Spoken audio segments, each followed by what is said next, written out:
Good morning बच्चों। कैसे हो आप? करें आज की क्लास स्टार्ट। और आज के फ्रेश टॉपिक पढ़ने से पहले बच्चों की डिमांड पे रिवीजन कर रहे हैं, है ना, शुरू से। आप मुझे बताओ, क्या हम सबसे पहले स्ट्रक्चर बनाते हैं क्या? स्ट्रक्चर को बनाने के पहले क्या करते हैं हम? वेरी गुड, प्लानिंग करते हैं। फर्स्ट फंक्शन को परफॉर्म करते हैं, देन हम स्ट्रक्चर बनाने पे आते हैं, यानी कि ऑर्गेनाइजिंग फंक्शन को प्लानिंग के बाद परफॉर्म किया जाता है। और अगर आप केवल और केवल प्लानिंग ही करोगे, आप स्ट्रक्चर प्रिपेयर नहीं करोगे, आप चीजों को इम्प्लीमेंट नहीं करोगे, तो भी कोई फायदा नहीं है। और डायरेक्टली सीधा मुंह उठा करके क्या करोगे? स्ट्रक्चर ही बनाओगे, इम्प्लीमेंट ही करोगे, तो भी कोई फायदा, बिकॉज प्लानिंग तो करनी पड़ेगी, ठीक है ना। तो इसलिए बोल रहे planning without action and action without planning, both the situation will provide. चलो, वही इसने बोला इंट्रोडक्शन में कि प्लानिंग को परफॉर्म करने के बाद अगला जो सबसे जरूरी फंक्शन हमारे लिए हो जाता है वो हो जाता है बच्चों ऑर्गेनाइजिंग। ठीक है जी। और एक एंटरप्राइज की एक्टिविटीज को हमें ऑर्गेनाइज करना चाहिए और इस तरीके से करना चाहिए ताकि हमारे प्लान सक्सेसफुली हम क्या कर सके? इम्प्लीमेंट कर सके। ठीक है, ऑर्गेनाइजिंग का मीनिंग वापस से वही थर्ड वाली डेफिनेशन सबसे पहले देखेंगे हम। ऑर्गेनाइजिंग क्या होता है बच्चों? ऑर्गेनाइजिंग एक ऐसी प्रोसेस होती है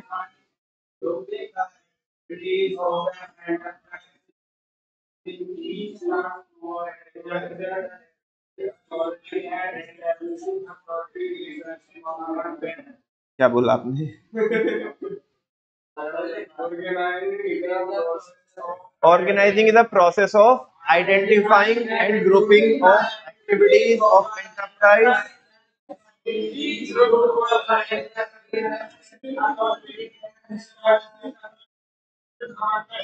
आप देख देख के बोल रहे हो? आप देख के बोल रहे हो कि नहीं देख के बोल रहे हो? बिना देखे बोल रहे हो ना? चलो वेरी गुड। क्या बोला आपने? अभी बताएंगे मेरे को बिना देखे, ठीक है? आराम से। Of enterprise and assigning each group to a manager with necessary authority and establishing authority relation among them. ठीक है। अच्छा, सेकंड वाली बता सकते हो क्या बिना देखे? अच्छा भैया ये तो दिख गया नोट्स में, ऑर्गेनाइजिंग कैन बी डिफाइंड लिखा है। चलो ठीक है, आगे।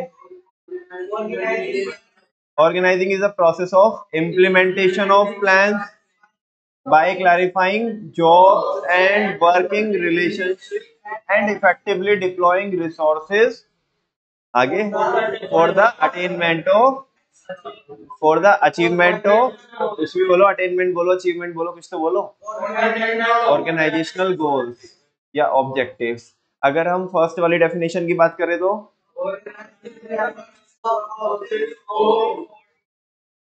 ऐसे ऐसे करता है ताकि नीचे से दिख जाए पहले एक बार। Organizing is the process of coordinating human effort and assembling resources। दोबारा से बोलो एक बारी। Organizing is the process of coordinating human effort, assembling resources and integrate both for the achievement of organizational objectives। ठीक है बच्चों, मुझे बताओ, जब भी हम ऑर्गेनाइजिंग फंक्शन परफॉर्म करते हैं तो आउटकम में हमें क्या मिलता है? Organizational structure. क्या मैं फाइनली ये बोल सकता हूँ कि ऑर्गेनाइजिंग एक ऐसा जरिया है जो मेरे सपनों को हकीकत में कन्वर्ट करता है? बिल्कुल। बात करते हैं बच्चों फर्स्ट टॉपिक की, ऑर्गेनाइजिंग के steps in the process of organizing, यानी कि organizing process. It is a 4 step process wherein first one is and the second one is departmentalization, या जिसको डिपार्टमेंटेशन भी बोलते हैं या ग्रुपिंग ऑफ एक्टिविटीज भी बोला जाता है। Third one is assignment of duties and the last one is establishing reporting relation. बच्चों बहुत ज्यादा आपको आई थिंक ये तो आ ही रहा होगा आपको, है ना। इसके अंदर मैं बहुत ज्यादा नहीं जा रहा हूँ क्योंकि चीजें बार बार आगे आगे रिपीट होगी। अभी जस्ट थोड़ा थोड़ा पूछ लेते हैं उनके बारे में। Identification of and division of work में हम क्या करते हैं? पहले जो हमें परफॉर्म करना है उसे आइडेंटिफाई करते हैं, देन उसे छोटे छोटे पार्ट में क्या करते हैं? डिवाइड करते हैं, ठीक है ना।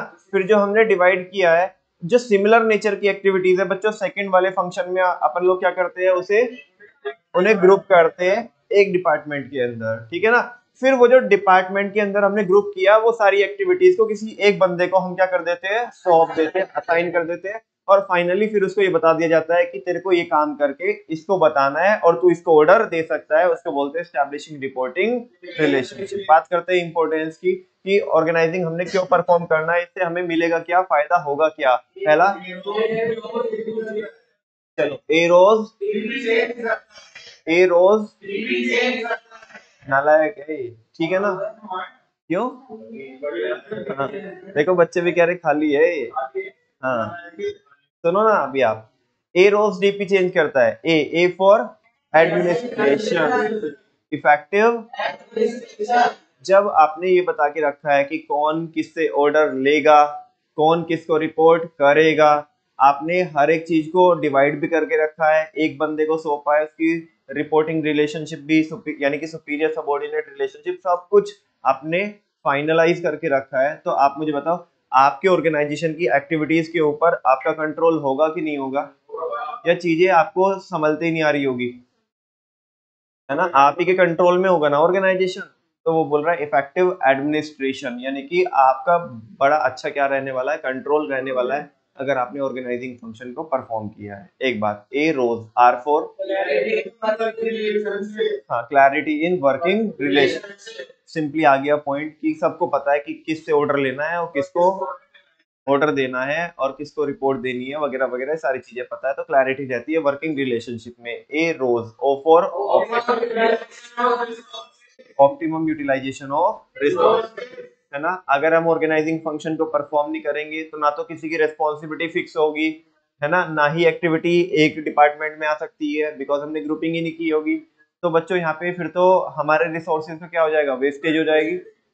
लेकिन हमें तो क्या करना है, ऑप्टिमम यूटिलाइजेशन करना है। वो कैसे होगा, ऑर्गेनाइजिंग को परफॉर्म करके, यानी कि ग्रुप एक्टिविटीज को ग्रुप करके और उनके लिए क्या करके, रिपोर्टिंग रिलेशनशिप एस्टैब्लिश करके, ठीक है। अच्छा, नेक्स्ट है बच्चों, ए रोज, एस फॉर, बच्चों यहाँ पे दो तरह की स्ट्रक्चर बनती है, सारे बच्चों को पता है, एक फंक्शनल और एक डिविजनल। फंक्शनल और एक डिविजनल। फंक्शनल में हमें क्या होता है, फंक्शनल स्पेशलाइजेशन होता है, और डिविजनल में हमें क्या होता है, यानी कि प्रोडक्ट स्पेशलाइजेशन होता है। तो वो कह रहे हैं कि स्पेशलाइजेशन मिल सकता है हमें किसका, फंक्शन मतलब फंक्शंस का, और प्रोडक्ट का, डिविजन्स का, ठीक है ना। अकॉर्डिंगली वो तो देखेंगे हमारी स्ट्रक्चर कैसी होगी, बिकॉज हम एक ही एक्टिविटी को बार बार परफॉर्म कर रहे होंगे, वेदर हम किस में हो, फंक्शनल स्ट्रक्चर के अंदर हो या हम डिविजनल के अंदर हो। नेक्स्ट है ए रोज, E for expansion and growth, ठीक है। हम ना क्या कर सकते हैं, अपनी स्ट्रक्चर को मॉडिफाई कर सकते हैं, ठीक है ना। एग्जिस्टिंग स्ट्रक्चर को उसके विदाउट इंटरप्शन के हम न्यू स्ट्रक्चर को एड ऑन कर सकते हैं, या एग्जिस्टिंग स्ट्रक्चर के अंदर कुछ जॉब पोजीशंस को क्या कर सकते हैं, मॉडिफाई कर सकते हैं, ठीक है ना। तो इससे हमारी एक्सपेंशन और ग्रोथ में हमें क्या मिलती है बच्चों, हेल्प मिलती है। ए रोज डीपी, डेवलपमेंट ऑफ पर्सोनल, यहाँ पे कॉन्सेप्ट यूज होता है डेलीगेशन ऑफ अथॉरिटी, लास्ट में सबसे पढ़ेंगे हम डीओए।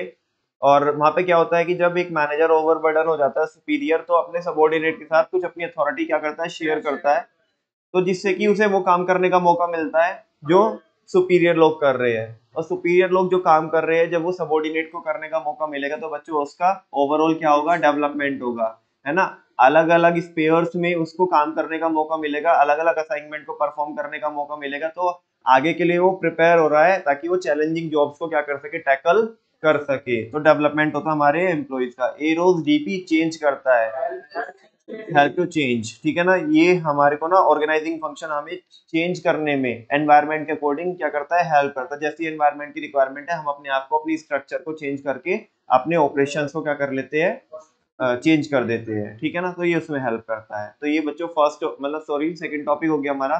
पहले हमने ऑर्गेनाइजिंग पढ़ा, इंट्रोडक्शन तो जान दो बिल्कुल अलग ही है, ठीक है ना। फिर हमने पढ़ा ऑर्गेनाइजिंग, उसका पहला टॉपिक था ऑर्गेनाइजिंग प्रोसेस, दूसरा इंपोर्टेंस हमने पढ़ा। नेक्स्ट है बच्चों, अभी फ्रेश टॉपिक है बिल्कुल, ऑर्गेनाइजेशनल स्ट्रक्चर।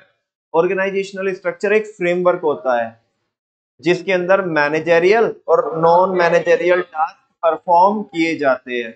ये जो फ्रेमवर्क है बच्चों, ये आपको पैटर्न बताता है रिलेशनशिप का कि किसके किसके बीच में कैसे कैसे रिलेशनशिप है। ठीक है ना, एक तो ये रिलेशनशिप बताता है लोगों के बीच में, दूसरा काम के बीच में, और तीसरा रिसोर्सेज के बीच में। अच्छा, एक ऑर्गेनाइजेशनल स्ट्रक्चर बच्चों कैसी होनी चाहिए, डायनेमिक होनी चाहिए, है ना, जिसको हम क्या कर सके, चेंज कर सके या एडजस्ट कर सके, किसके अकॉर्डिंग, सिचुएशन के अकॉर्डिंग या बिजनेस एनवायरनमेंट के अकॉर्डिंग। ठीक है, आगे बच्चों इसकी जरूरत क्यों है, इसका फर्स्ट टॉपिक है इसकी जरूरत क्यों है हमें। बिकॉज शुरुआत में हम सोल प्रोप्राइटरशिप में करते हैं तो सारी एक्टिविटीज हम मैनेज कर लेते हैं, लेकिन जब भी हमारी नंबर ऑफ एक्टिविटीज या लेवल ऑफ एक्टिविटीज क्या हो रही होती है, बढ़ रही होती है, तो उस केस में हम सारी चीजों को हैंडल, बिकॉज हम हर एक चीज में स्पेशलाइज नहीं हो सकते। तो ध्यान बच्चों, हमें किसकी जरूरत पड़ती है, ऑर्गेनाइजेशनल स्ट्रक्चर की जरूरत पड़ती है। अच्छा, इसको क्रिएट कैसे किया जाता है बच्चों, इसको जानबूझ के क्रिएट किया जाता है, बनती तो है नहीं, बनानी पड़ती है, लेकिन किसके थ्रू बनानी पड़ती है, स्पैन ऑफ मैनेजमेंट के थ्रू। और साथ में जो ऊपर वाला स्तर है वो तो किसके थ्रू क्रिएट होएगा, स्पैन ऑफ मैनेजमेंट के थ्रू, और जो निचला स्तर है वो किसके थ्रू क्रिएट होएगा, स्पैन ऑफ कंट्रोल के थ्रू, है ना। तो ये दो बेसिकली अगर आप देखोगे तो मतलब 90% तो स्पैन ऑफ मैनेजमेंट का रोल रहता है, लेकिन ऑल टुगेदर हम इग्नोर नहीं कर सकते किसको, स्पैन ऑफ कंट्रोल को भी, है ना। लेकिन अगर हमें आंसर देना है तो अगर हम इतना भी बोलेंगे ना कि स्पैन ऑफ मैनेजमेंट के थ्रू क्या बनाई जाती है, स्ट्रक्चर बनाई जाती है, तो ये गलत नहीं होगा बच्चों, बिकॉज ज्यादातर रोल उसी का होता है। ठीक है ना, हालांकि दोनों में एक थिन लाइन डिफरेंस होता है। स्पैन ऑफ मैनेजमेंट बता दो क्या होता है, span of management, span of management वो नंबर ऑफ एम्प्लॉइज होते हैं जिनको इफेक्टिवली एक सुपीरियर हैंडल कर सकता है, टैकल कर सकता है। ठीक है ना। अच्छा बच्चों, जितने ज्यादा लोगों को वो टैकल कर सकता है ना, उतनी ज्यादा स्ट्रक्चर क्या होगी आपकी, वाइडर होगी, माने फ्लैट होगी, क्या होगी, और हर एक बंदा जितने कम लोगों को क्या कर पाएगा, मैनेज कर पाएगा, मतलब उसका जो स्पैन ऑफ मैनेजमेंट है वो नैरो है, तो स्ट्रक्चर क्या हो जाएगी, टॉलर हो जाएगी। बात समझ में आ रही है। अच्छा मेरे को ये बताओ, स्पैन ऑफ मैनेजमेंट और स्पैन ऑफ कंट्रोल में क्या फर्क होता है। स्पैन ऑफ मैनेजमेंट में तो वो सुपीरियर की बात करता है, जबकि स्पैन ऑफ कंट्रोल में वो बात करता है कि सुपरवाइजर इफेक्टिवली कितने लोगों को संभाल सकता है। ठीक है ना, और इससे हमने यही जिस्ट निकाला था कि span of management upper level, मतलब अपर जो फ्रेमवर्क है, वो फ्रेमवर्क का जो अपर पोर्शन है, अपर लेवल भी नहीं बोल सकते मैं, गलत हो जाएगा, जो अपर पोर्शन है, मतलब अपर पोर्शन से मतलब है वो टॉप लेवल, मिडिल लेवल और लोअर लेवल से, तो उसको क्रिएट करने में हमें हेल्प करती है स्पैन ऑफ मैनेजमेंट। और स्पैन ऑफ कंट्रोल जो है ना, जो हाँ जो सुपरवाइजर लेवल के नीचे जो स्ट्रक्चर क्रिएट होती है। ठीक है ना। और बच्चों मजे की बात ये है कि देखो 90% रोल रहता तो किसका, स्पैन ऑफ मैनेजमेंट का, लेकिन वो जो 90% रोल के अंदर जो लोग होते हैं ना, लोग होते हैं वो लोग बहुत कम होते हैं, बिकॉज बच्चों शीर्ष पे यानी कि टॉप पे लोग बहुत कम होते हैं, लेकिन जैसे ही आप बेस में आओगे, बेस में यानी कि वर्कर्स, वहां पे लोगों की भरमार होगी, है ना, बिकॉज उनके लिए उन्हें जस्ट काम करना है, ऊपर वालों को टैकल करना है, तो ऊपर लोग आएंगे अपने एक्सपीरियंस से, अपनी नॉलेज से, अपनी क्वालिफिकेशन से। ठीक है ना, ऊपर लोग कम होते हैं और 90% रोल इन्हीं का होता है, नीचे भीड़ होती है ज्यादा, है ना, लेकिन उनका रोल कितना होता है, 10% ही रहेगा, है ना। मैं हम बिल्कुल भी मना नहीं कर रहे कि उनका रोल ही नहीं रहता है, अल्टीमेटली काम तो उन्होंने परफॉर्म करना है, लेकिन जितना भी मैनेजमेंट है ना, एक जो डायरेक्शन दिखाने वाला काम है, वो ये लेवल्स ऑफ मैनेजमेंट करते हैं। ठीक है ना। अच्छा, जैसे जैसे आप ऊपर आते जाओगे बच्चों इस स्ट्रक्चर के अंदर, तो ऊपर वालों का ज्यादा रोल आता जाएगा। ठीक है ना, ऊपर वालों का ज्यादा रोल आता जाएगा, बिकॉज वो टॉप लेवल पे, जैसे जैसे हम ऊपर मूव कर रहे हैं तो हम किसकी ओर मूव कर रहे हैं, टॉप लेवल की ओर मूव कर रहे हैं। ठीक है ना, और वो रेस्पॉन्सिबल होते हैं किसके लिए, ऑर्गेनाइजेशन के प्रॉफिट और लॉस के लिए। चलो नेक्स्ट है बच्चों, इसका चौथा टॉपिक है टाइप्स ऑफ ऑर्गेनाइजेशन स्ट्रक्चर। देखो अभी हमारा ये, देखो पहला टॉपिक था ऑर्गेनाइजिंग, उसके अंदर दो टॉपिक थे, दूसरा जो टॉपिक है हमारा ऑर्गेनाइजेशनल स्ट्रक्चर, उसके अंदर चौथा टॉपिक चल रहा है टाइप्स ऑफ ऑर्गेनाइजेशन स्ट्रक्चर। अब वो कितने टाइप की होती है, दो, फंक्शनल, जब हम अपने ऑर्गेनाइजेशन को मेजर फंक्शंस के अकॉर्डिंग डिवाइड कर देते हैं तो होती है फंक्शनल स्ट्रक्चर। वो कौन सी स्ट्रक्चर बन के आती है, फंक्शनल स्ट्रक्चर। ठीक है ना, जब भी हम साथ में उसको भी देख लो, जब भी हम अपने ऑर्गेनाइजेशन को मेजर प्रोडक्ट के अकॉर्डिंग डिवाइड कर देते हैं जो हम बना रहे हैं या बनाने वाले हैं, ठीक है ना, तो उस स्ट्रक्चर को बोलते हैं डिविजनल। ठीक है ना, बच्चों यहाँ पे बोल रहे हैं कि जो फंक्शनल स्ट्रक्चर है इसमें जितनी भी सिमिलर एक्टिविटीज, जो सिमिलर फंक्शंस होते हैं, सिमिलर एक्टिविटीज होती है, रिलेटेड एक्टिविटीज होती है, उन्हें ग्रुप किया जाता है एक डिपार्टमेंट के अंदर। ठीक है ना, और वो एक डिपार्टमेंट को किसको सौंप दिया जाता है, एक एग्जीक्यूटिव को सौंप दिया जाता है। ये स्ट्रक्चर की हमें जरूरत कहाँ पे होती है, इसकी सुटेबिलिटी क्या है बच्चों? पहला, जब हमारे ऑर्गेनाइजेशन का साइज क्या हो रहा हो, लार्ज हो रहा हो। नेक्स्ट, जब हमें डाइवर्सिफाइड एक्टिविटीज परफॉर्म करनी हो, नो डाइवर्सिफाइड प्रोडक्ट हमें बनाने हो, ठीक है ना। अच्छा, नेक्स्ट है बच्चों, जब हमें क्या चाहिए हो, हाई डिग्री ऑफ स्पेशलाइजेशन चाहिए हो। स्पेसिफाई तो किया नहीं कि स्पेशलाइजेशन किस में चाहिए हो, लेकिन हम यहाँ पे ऐसे मान के चलते कि वो क्या कहना चाहता है कि जब हमें स्पेशलाइजेशन चाहिए हो एक्टिविटीज में, नॉट प्रोडक्ट में, तो हम कौन सी स्ट्रक्चर को क्रिएट करते हैं, फंक्शनल को। डायग्राम उसका आपके सामने है, हमने ऊपर एमडी है और सारी पूरे ऑर्गेनाइजेशन को, सारे जो उसकी भी जो मेजर एक्टिविटीज है, जो बड़े फंक्शन है, उनको हमने अलग अलग डिपार्टमेंट में क्या कर दिया, बाइफरकेट कर दिया, starting from the research and development to the human resource manager, ठीक है ना।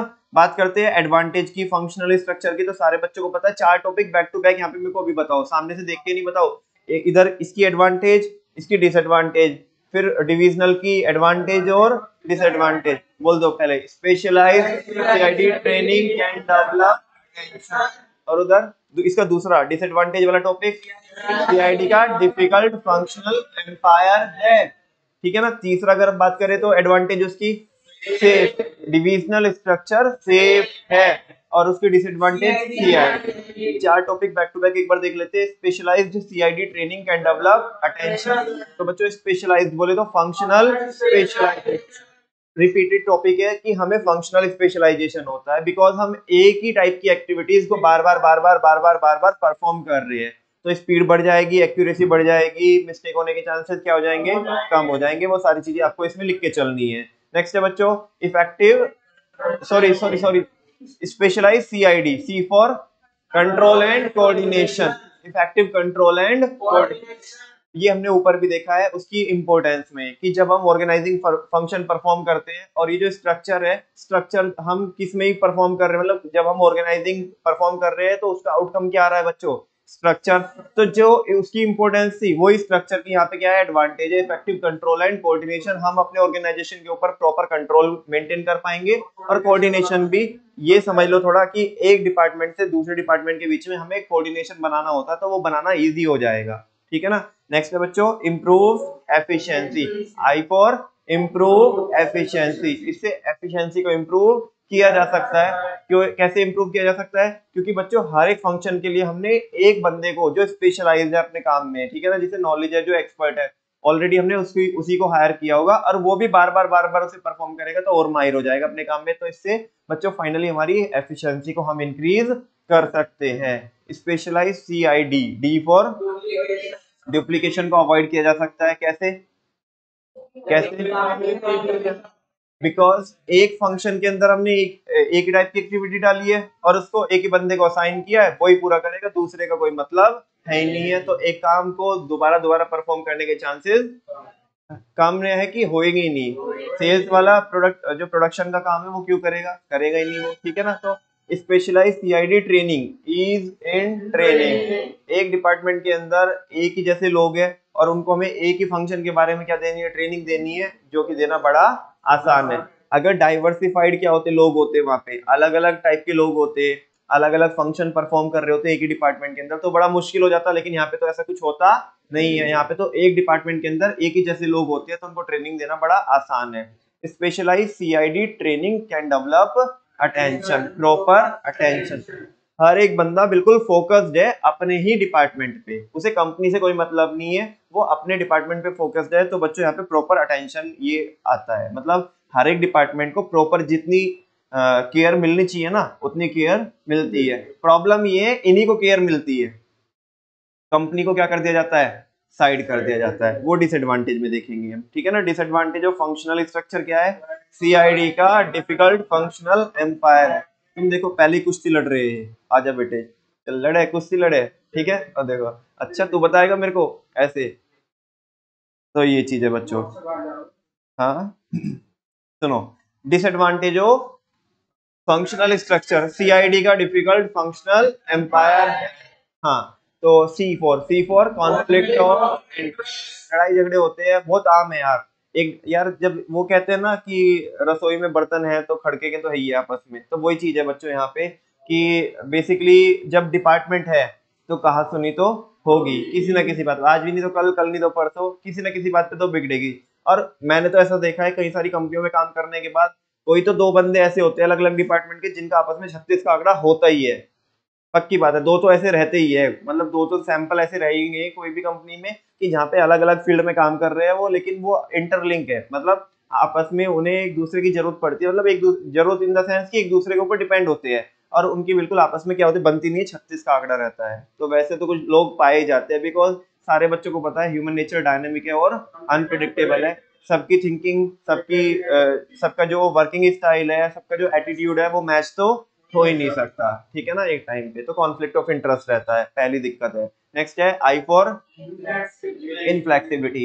अगर क्या हुआ बच्चों, एक डिपार्टमेंट में ओवर स्टाफिंग है, एक में अंडर स्टाफिंग है, तो आप वहां से लोगों को शिफ्ट नहीं कर सकते, उनका ट्रांसफर नहीं कर सकते, बिकॉज वो उस फील्ड के होंगे ही नहीं, उन्हें तो इस फील्ड के बारे में नॉलेज मिली है, तुम उसे उसमें कैसे भेज सकते हो, वो परफॉर्म ही नहीं कर पाएगा, तो यहाँ पे ये इनफ्लेक्सिबिलिटी हो जाती है। इस पे सॉरी, सी आई डी, आई आई हो गया।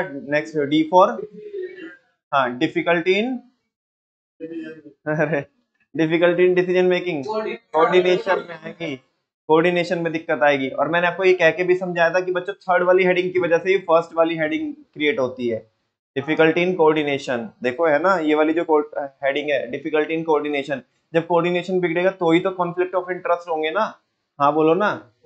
अच्छा ये हो गया, सीआईडी का डिफिकल्ट फंक्शनल एम्पायर है, ठीक है ना, सीआईडी का डिफिकल्ट, डिफिकल्ट बोले तो डिफिकल्ट टू होल्ड अकाउंटेबल, किसी एक इंसान को जिम्मेदार ठहराना काफी मुश्किल होगा, ठीक है ना, क्योंकि लोग टालते रहेंगे, मेरी गलती नहीं है सर, इसकी गलती है, उससे पूछो, उस वाले हेड से पूछो ना, प्रोडक्शन वाले से पूछो ना, मेरे मेरे को क्या पता, ठीक है ना, तो इस तरह से चलता रहेगा ये कार्यक्रम, ये टॉम एंड जेरी का खेल खेलते रहेंगे ऐसे एक दूसरे के ऊपर, ठीक है ना।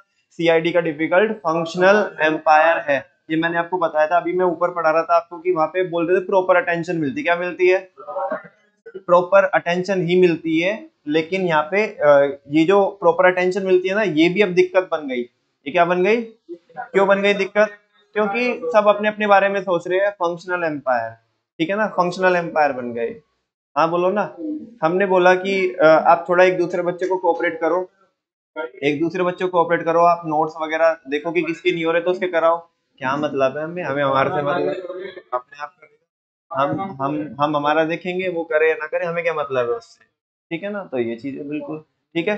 नेक्स्ट है बच्चों डिविजनल स्ट्रक्चर, क्या है बच्चों, और एक बात और भी है बच्चों, थोड़ा यहाँ पे सुनो कि हाँ, जैसे आपने बोला ना कि हाँ ठीक है यार, हमें क्या मतलब है उससे, हमें, हम तो अपना कर रहे हैं ना, हमारा काम पूरा है, हमारे नोट्स पूरे, तो वो करे या नहीं करे, एक तो ये बात होती है, दूसरा एक प्रॉब्लम और निकल के आती है, बिकॉज फंक्शन, यहाँ पे फंक्शन है, क्या है, फंक्शन, वो फंक्शन के पास, मतलब जो डिपार्टमेंटल मैनेजर्स है सारे, उनके पास सेम पावर है, तो वो भी तो ज्यादा होशियारी दिखा रहा है, जिसको बोल रहे, मान ले किसी की अगर प्रॉब्लम चल रही है ना, उसके नोट्स वगैरह पूरे नहीं हो रहे, और हम उसकी क्या करना चाह रहे हैं, हेल्प, आज के जमाने में तो हेल्प भी नहीं कर सकते, और वैसे भी वो तो पियर है ना, बोल जाना, क्यों बता रहा मुझे, ठीक है ना, हमें बता, ठीक है ना, हमें बता, कर लेंगे हम अपने आप, तो ऐसी चीजें निकल करके आती है, तो वो सुनेगा ही नहीं उसकी, बिकॉज यहाँ पे सुपीरियर सबॉर्डिनेट रिलेशनशिप तो है नहीं है, यहाँ पे तो पियर्स वाला रिलेशनशिप है, तो ये भी प्रॉब्लम आती है, तो इसलिए बच्चों ये फंक्शनल एम्पायर बनते हैं, इनसे कोऑर्डिनेशन बिगड़ता है, फिर मतलब आगे चल करके, और कोऑर्डिनेशन बिगड़ता है, फिर फाइनली कॉन्फ्लिक्ट होता है, तो तीन हेडिंग कैसे लिंक है आपस में, ठीक है।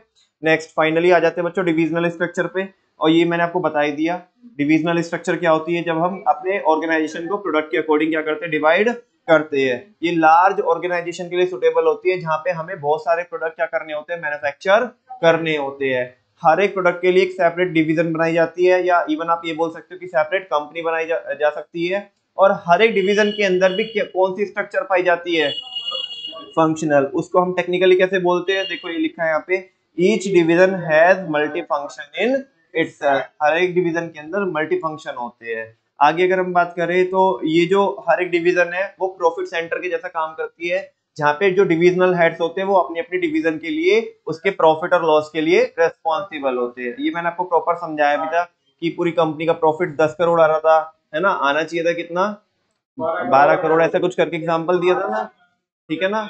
और हाँ वो सन ग्लासेस वाला, बेसिकली जब हमने सेग्रीगेट किया था तो सन ग्लासेस में लॉस आ रहा था, तो हमें ये पता अब वो उसके लिए वो रेस्पॉन्सिबल है ना, वो ऐसा खुश नहीं हो सकता कंपनी का तो 10,000 करोड़ का प्रॉफिट आ रहा था। अरे जब तेरे को फंड्स मिल रहे थे तब तो ये बोल रहा था मुझे क्या मतलब है कंपनी से, मुझे तो मेरी डिवीजन से मतलब है। और अभी क्या आया, अभी लॉस आया तो अभी बोल रहे कंपनी का तो प्रॉफिट आया है ना, ऐसे कैसे पॉसिबल हो सकता है, तू बता ना तेरी डिवीजन में क्या है, लॉस आया है, तो तेरे को ही बताना पड़ेगा भाई, ठीक है ना। इसकी सुटेबिलिटी क्या है बच्चों, जब हमें बहुत सारे प्रोडक्ट बनाने होते हैं, वैरायटी ऑफ प्रोडक्ट बनानी होती है, वो भी अलग अलग रॉ मटेरियल को क्या करके, यूज करके, देन हम क्या बनाते हैं बच्चों, डिविजनल स्ट्रक्चर बनाते हैं, ठीक है ना। जब हमें क्या करना होता है फ्यूचर में, नए प्रोडक्ट क्या करने होते हैं, एड ऑन करने होते हैं, तो आज ही हम किसके बारे में प्रोविजन बना के चलेंगे, डिविजनल स्ट्रक्चर के बारे में प्रोविजन बना करके चलेंगे। और जब हमारे लिए जानना जरूरी हो जाता है कि किस बच्चे ने हमें डिस्को कराया और किस बच्चे ने हमें दर्द दिया, है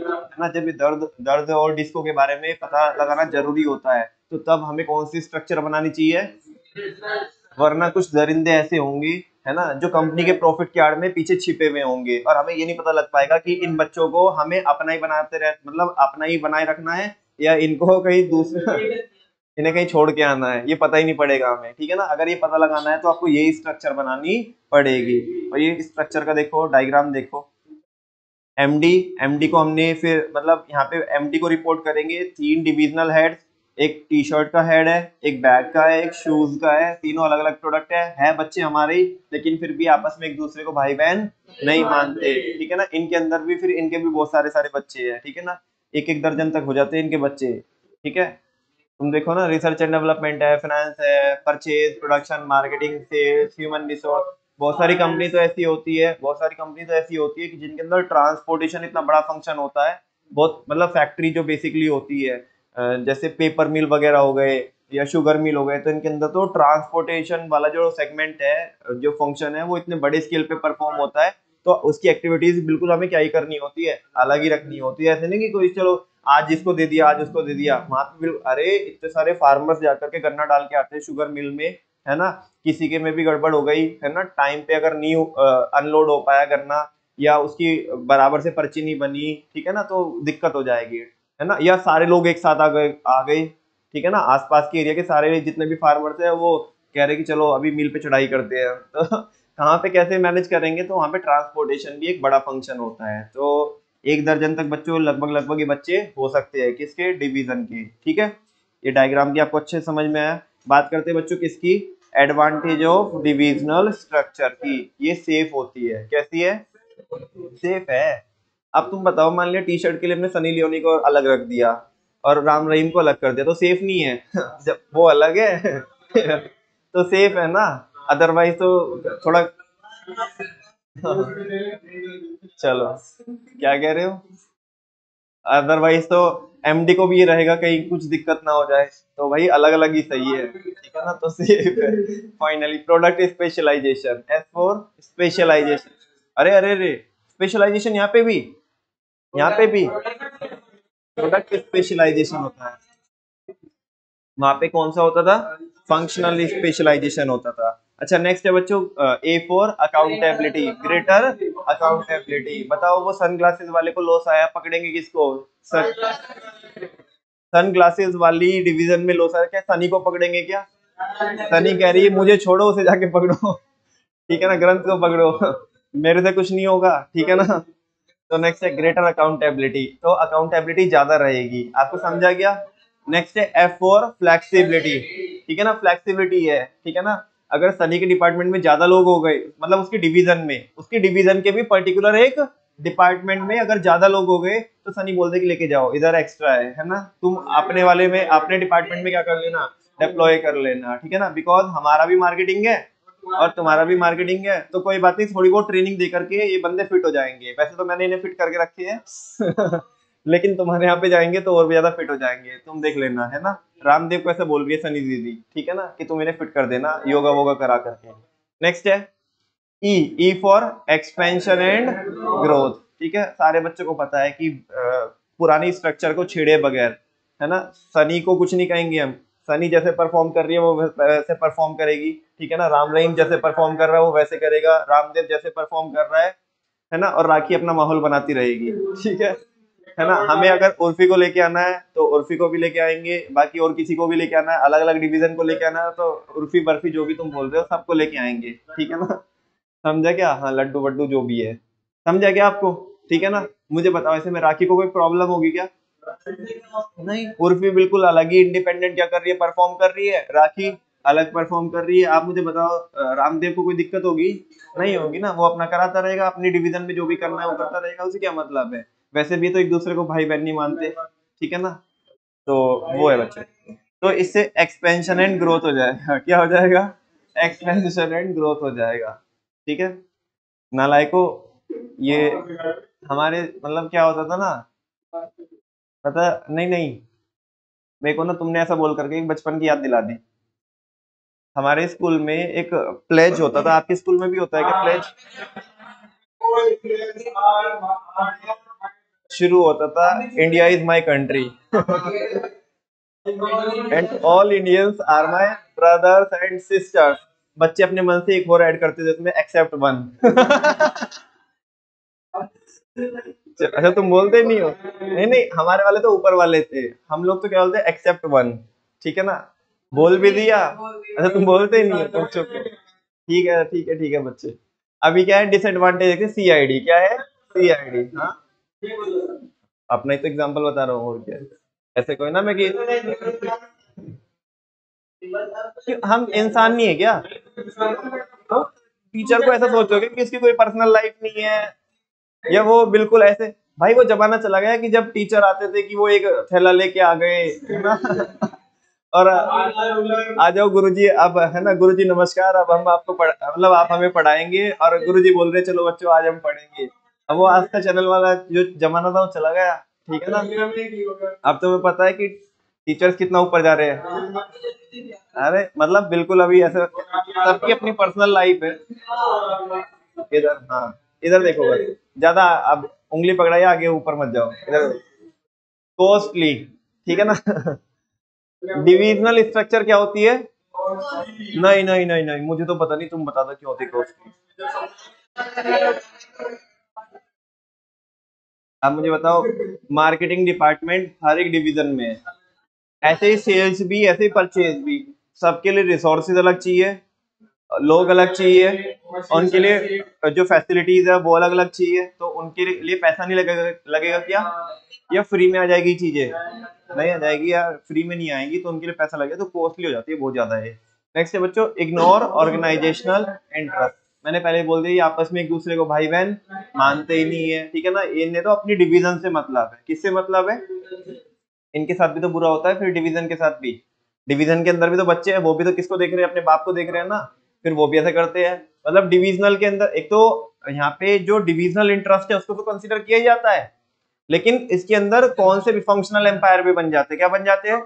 फंक्शनल एम्पायर भी बन जाते हैं, बिकॉज उसके अंदर क्या होती है, फंक्शनल स्ट्रक्चर होती है डिविजनल के अंदर। तो यहाँ पे ऑर्गेनाइजेशन इंटरेस्ट को तो साइड में करके केवल किसको प्रिवेल करा दिया जाता है यहाँ पे? बोलो ना। डिविजनल, मतलब जो हमारी जो डिवीजन है, डिवीजन को क्या करा दिया जाता है यहाँ पे? प्रिवेल, उसके इंटरेस्ट को करा दिया जाता है। नेक्स्ट है डिपार्टमेंटल कॉन्फ्लिक्ट। यहाँ पे भी क्या होते हैं? ये होते हैं, वहां पे तो होते ही है, यहाँ पे भी होते हैं। यहाँ पे क्या होते हैं? इनके अंदर भी तो क्या होते हैं? डिपार्टमेंट्स होते हैं। तो ये हो गया, ठीक है। नेक्स्ट बच्चों, ये टॉपिक हमने लास्ट टाइम शुरू किया था, मुझे लग रहा है आज की क्लास तो आप इसी में आप नहीं, खपा तो नहीं बोल सकते, नालायक को। मैं इतनी मेहनत कर रहा हूँ और तुम इतने अच्छे से सुबह सुबह पढ़ रहे हो और ये बोल रहे खपा दोगे। फॉर्मल एंड इनफॉर्मल ऑर्गेनाइजेशन जरूरी होता है, बीच बीच में रिवीजन, आपको चीजें रिकॉल हो जाती है, वरना चल रहा था अलग ही मदहोशी की हालत में चल रहे होते। ठीक है। फॉर नहीं, अब कम से कम एक हफ्ते का काम हो जाएगा जब तक ये चैप्टर पूरा नहीं होता। फॉर्मल एंड इनफॉर्मल ऑर्गेनाइजेशन, है ना। रिलेशनशिप के बेसिस पे, किसके बेसिस पे? रिलेशनशिप के बेसिस पे हम ऑर्गेनाइजेशन को कितने पार्ट में डिवाइड कर सकते हैं? मैं अपना आपको ना बिल्कुल एक कल का एग्जांपल बताता हूँ, बिल्कुल रियलिटी में, फॉर्मल और इनफॉर्मल का, ठीक है। देखो, रिलेशनशिप के बेसिस में बोल रहा हूँ कि दो पार्ट में हम ऑर्गेनाइजेशन को क्या कर सकते हैं, डिवाइड कर सकते हैं, एक फॉर्मल और एक इनफॉर्मल। आपको इतना तो पता पड़ ही गया होगा कि फॉर्मल के अंदर रूल्स एंड रेगुलेशन को फॉलो किया जाता है, वहां पे ज्यादा एम्फेसिस वर्क को दिया जाता है, आपको पॉलिसीज या फ्रेमवर्क के बाहर नहीं जाना होता है, आपको सुपीरियर सबॉर्डिनेट रिलेशनशिप को इज्जत देनी होती है, ये सारी चीजें फॉर्मल में होती है। आप फॉर्मल के अंदर बात करने का तरीका, ठीक है ना, चलने का तरीका, आपका बाकी और वर्किंग स्टाइल है वो सब बिल्कुल चेंज रहते हैं। इनफॉर्मल में ये सारी चीजें नहीं होती, वहां पे इंसान को जैसे मन करता है, जैसे सुटेबल होता है वो वैसे करता है, ठीक है ना। अच्छा बच्चों, किसी भी ऑर्गेनाइजेशन के गोल्स को अचीव करने के लिए हमें दोनों ही ऑर्गेनाइजेशन की जरूरत होती है, फॉर्मल की भी और, है ना। As like two blades are needed for a scissor, जैसे कि कैंची के लिए दो ब्लेड की जरूरत होती है हमें उसका मकसद पूरा करने के लिए, काम को अंजाम देने के लिए, वैसे ही इधर भी अपने ऑब्जेक्टिव्स को अचीव करने के लिए अपन लोगों को दोनों की जरूरत पड़ेगी, फॉर्मल की भी और बट आपको इनफॉर्मल को ड्यू केयर के साथ क्या करना है बच्चों, यूज करना है। क्या करना है, यूज करना है। अदरवाइज अगर थोड़ा इनफॉर्मल में दिक्कत हुई ना बेटा, तुम्हारी ऐसी हवा बनाएंगे ना लोग, तो तुम कभी मतलब जो है ना तुम्हारी इज्जत है, इज्जत मिट्टी में ऐसे मिलेगी कि आप कभी खुरचने की भी कोशिश करोगे ना से तो भी नहीं, वो थोड़ा बहुत भी नहीं उतरेगी, ठीक है ना। आपने बनाई होगी वो इज्जत बहुत सालों के बाद, है ना, सीढ़ियां चढ़ चढ़ के, लेकिन लिफ्ट की स्पीड से नीचे आपकी इज्जत ऐसे उतरेगी ना, आप कभी जिंदगी में, हाँ, और लिफ्ट भी कभी उठ नहीं पाएगी ऊपर, समझा क्या। तो वैसा, तो आपको ड्यू केयर के साथ क्या करना चाहिए, यूज करना चाहिए। अच्छा जैसे कि मैं भी बोल रहा हूँ बच्चों, फॉर्मल में रूल्स एंड रेगुलेशन होते हैं, इधर नैन्सी दीदी है ना, तो ये अभी क्या है ना कि कल का ही एग्जांपल बता रहा हूँ, तो इनकी जो सुपीरियर, इनकी जो बॉस है, ठीक है ना, फॉर्मल जब भी कोई मीटिंग होती है, दिन में 3 तो इनकी मीटिंग ही होती है, एक सुबह में कि क्या करना है, ठीक है ना, वो प्लानिंग वाली मीटिंग होती है, और दिन में वो होता है मॉनिटरिंग होती है कि चीजें हो रही है या नहीं हो रही है, मतलब हो रही है, और शाम में एक मीटिंग होती है रिपोर्टिंग की, किसकी होती है, कि जो काम था आज का वो पूरा हुआ या नहीं हुआ, ठीक है ना। तो बेसिकली ऐसे ही कुछ उसको अवार्ड मिलना था एक अभी, तो उसके लिए इसके सुपीरियर ने क्या किया, नैन्सी दीदी के सुपीरियर ने उन्हें नॉमिनेट किया, ठीक है ना। तो ऐसे ऐसे वो उसको मेल आई कि ऐसे ऐसे तुम्हें ये अवार्ड दिया जा रहा है। तो उसके बाद हुआ क्या बच्चों की, नॉर्मली फॉर्मल में बात होती है, क्या होती है, ठीक है ना। तो उसके सुपीरियर ने, वो फीमेल ही है ना, उसकी सुपीरियर, तो नैन्सी दीदी की सुपीरियर ने ऐसा, वो पहले फॉर्मल में ऐसे बात कर रही थी, ठीक है ना, तो नॉर्मली ठीक है फॉर्मल में बात चल रही है, एट लास्ट उसने कंक्लूड कर दिया ये बोल करके कि आई नॉमिनेट यू डार्लिंग, ठीक है ना, ऐसा करके, जैसे ही आपने ये वर्ड सुना, मतलब ऐसे ये वर्ड बोल दिया, ठीक है ना, ये वर्ड यूज किया, आपको किसकी फील आ रही है, इनफॉर्मल की, और वो उसे भी एकदम से शौक लगा कि उसने ऐसा एकदम से ऐसा क्यों बोला, ठीक है ना। बिकॉज बच्चों जो कोई भी बड़ी बड़ी कंपनीज होती है, कोई भी ऑर्गेनाइजेशन, चाहे छोटा ऑर्गेनाइजेशन हो चाहे बड़ा ऑर्गेनाइजेशन हो, मैंने अभी आपको बोला ना कि हमें फॉर्मल और इनफॉर्मल में क्या करना होता है, बैलेंस मेंटेन करके चलना होता है। चीजें फॉर्मल चल रही थी, एम्प्लॉय को बहुत अच्छा लगा कि यार अच्छा इतना थोड़ा, कि एक ना वो फ्रैंक वाला माहौल है कि हाँ भाई कि ठीक है यार, जो एनवायरनमेंट है वो थोड़ा लाइट है, ऐसा नहीं कि हमेशा हम काम काम को, मतलब लोग आपस में एक दूसरे को लोग समझते हैं कि हाँ ये भी क्या है, इंसान है, तो वैसा करके, है ना। तो हर एक कंपनी में, छोटी से छोटी कंपनी में, बड़ी से बड़ी कंपनी में, फॉर्मल और इनफॉर्मल का मिक्स करके यूज किया जाता है अपने काम को अंजाम देने के लिए, ठीक है ना। चलो, फॉर्मल ऑर्गेनाइजेशन, यहाँ पे बच्चों ये मैनेजमेंट डिजाइन करती है किसी पर्टिकुलर टास्क को अचीव करने के लिए, ठीक है ना। यहाँ पे होता क्या है बच्चों, पोजीशन, रिस्पॉन्सिबिलिटी, अथॉरिटी, अकाउंटेबिलिटी, हर एक बंदे की, हर एक लेवल की क्या होती है, क्लियर होती है, और उन्हें वो वैसे ही क्या करना होता है, परफॉर्म अपने अथॉरिटी और रेस्पॉन्सिबिलिटी के अकॉर्डिंग। हर एक मेंबर रेस्पॉन्सिबल होता है अपने टास्क के लिए जो उसे दिया गया है ना। और क्योंकि ऐसे यहाँ पे ये ऐसा इसलिए होता है बिकॉज क्योंकि अथॉरिटी एंड रिस्पॉन्सिबिलिटी रिलेशनशिप यहाँ पे होता है, यानी कि सुपीरियर सबऑर्डिनेट रिलेशनशिप एग्जिस्ट करता है, और यहाँ पे सिस्टमेटिक कोऑर्डिनेशन होता है अलग अलग एक्टिविटीज में, ताकि हम अपने ऑब्जेक्टिव्स को अचीव कर सके। और जो फॉर्मल के अंदर, फॉर्मल ऑर्गेनाइजेशन के अंदर जो स्ट्रक्चर होती है वो फंक्शनल भी हो सकती है और डिविजनल भी हो सकती है। बेटा फॉर्मल में तो क्रिएट करेंगे ना, देखो जो फॉर्मल है, फॉर्मल बनाना पड़ता है, स्ट्रक्चर भी बनानी पड़ती है, तो वो हम अपने ऑर्गेनाइजेशन के अकॉर्डिंग डिवाइड कर लेंगे ना, देख लेंगे ना कि अपने को फंक्शनल बनानी है क्या डिविजनल बनानी है। एक बच्चा अगर कोई ये बोले कि भैया इनफॉर्मल ऑर्गेनाइजेशन के अंदर स्ट्रक्चर पाई जाती है क्या, ना बिल्कुल भी नहीं पाई जाएगी, वहां पे तुम स्ट्रक्चर बना ही नहीं पाओगे। इनफॉर्मल में किसको बोल के देखो कि तू सुपीरियर, और नहीं मैं सुपीरियर और तू मेरा सबऑर्डिनेट, ए जाना क्यों टाइम पास कर रहा है ना, लोग मानेंगे नहीं, सुनेंगे नहीं आपकी, फॉर्मल में ही सुन सकते हैं, ठीक है ना। लेकिन इनफॉर्मल में लोग इतना कोऑपरेट करते कि स्ट्रक्चर बनाने की जरूरत नहीं होती, ठीक है ना। लेकिन फिर भी आपको उसको ड्यू केयर के साथ क्या करना चाहिए, यूज करना चाहिए, ठीक है। चलो फीचर देखते हैं बच्चों किसके, फॉर्मल ऑर्गेनाइजेशन के। पहला, इसमें रिपोर्टिंग रिलेशनशिप हमें पता रहता है कि कौन बंदा किसको ऑर्डर देगा और किसको रिपोर्ट करेगा। दूसरा बच्चों, ये एक जरिया है हमारे ऑब्जेक्टिव्स को अचीव करने का, और इससे हम क्या करते हैं, जो अलग अलग जो डिपार्टमेंट्स हैं बच्चों, उनके एफर्ट्स को क्या करते हैं, इंटीग्रेट करते हैं, है ना। क्योंकि फॉर्मल में कर सकते हैं, रूल्स एंड रेगुलेशन होते हैं वहां पे, अदरवाइज तो विदाउट रूल्स एंड रेगुलेशन के तो एक डिपार्टमेंट दूसरे डिपार्टमेंट वालों के साथ कुछ क्या ही नहीं करेगा, प्रॉपर फंक्शनिंग ही नहीं क्या करेगा, डेवलप करेगा। नेक्स्ट है बच्चों, इसको बनाया जाता है, ये बनता नहीं है, बनाया जाता है किसके द्वारा, टॉप मैनेजमेंट के द्वारा, जानबूझ के, डेलिब्रेटली, ताकि हमारे ऑर्गेनाइजेशन की क्या हो सके, स्मूथ फंक्शनिंग हो सके। और फाइनली बच्चों, ये ज्यादा फोकस किस पे करता है, हाँ ये ना, ये जो ऑर्गेनाइजेशन होता है, जो फॉर्मल ऑर्गेनाइजेशन होता है, वो वर्क सेंट्रिक होता है। क्या होता है, वर्क सेंट्रिक, मतलब ज्यादा जो फोकस रहता है ना, है ना, वो किसके ऊपर ही फोकस रहता है, ये वर्क सेंटर्ड है, काम काम काम, ठीक है ना। टारगेट पूरे हुए कि नहीं हुए, टारगेट पूरे। बैंक में बड़ा यार, अभी एक वीडियो भी वायरल हुआ था, एक मैनेजर, एक आई थिंक HDFC, मेरे को चलो मैं नाम बोलता ही नहीं हूँ क्योंकि मेरे को पक्का पता नहीं है, अभी मेरे माइंड से स्लिप हो रहा है कि वो कौन से बैंक का एम्प्लॉय था। एक मैनेजर है ना, साउथ का, आई थिंक साउथ का बंदा था वो, अपने एम्प्लॉय को टारगेट ना अचीव होने की वजह से इतनी बुरी तरीके से स्कॉल्ड कर रहा था, बहुत ज्यादा बुरी तरीके से, बहुत ज्यादा बुरी तरीके से, इतनी डांट लगाई उसको, मतलब I think if I am not wrong, गाली गलौज पे भी उतर आया वो, ठीक है ना। ये होता है ना, आपको आता होगा credit card, sir credit card ले लो, ये वगैरह। खासकर ऐसा ना, टारगेट जो होते हैं सेल्स डिपार्टमेंट में, तो जबरदस्त टारगेट होता है, बहुत जबरदस्त। अभी मैंने देखा, नाम नहीं बताऊंगा, एक बुढ़ाने के अंदर ही एक मैनेजर है, बैंक मैनेजर, ब्रांच मैनेजर है बेसिकली, उसको सेल्स के इतने तगड़े टारगेट मिले अभी, और कि तुम्हें ना क्या करने हैं, गोल्ड लोन के लिए, बेसिकली किसके लिए, गोल्ड लोन के लिए। वो मैनेजर, तुम समझो ब्रांच मैनेजर, पोस्टर ले ले करके ना दुकानों पे चिपका रहा है ना, जिनके मतलब जिनके खाते उनके यहाँ पे है, वो दुकानों पे चिपका रहा है कि भाई साहब अगर कोई हो ना लोन लेने के लिए, गोल्ड लोन लेने के लिए, तुम्हें चाहिए तो तुम भी बताओ, और अगर कोई हो तो बताना।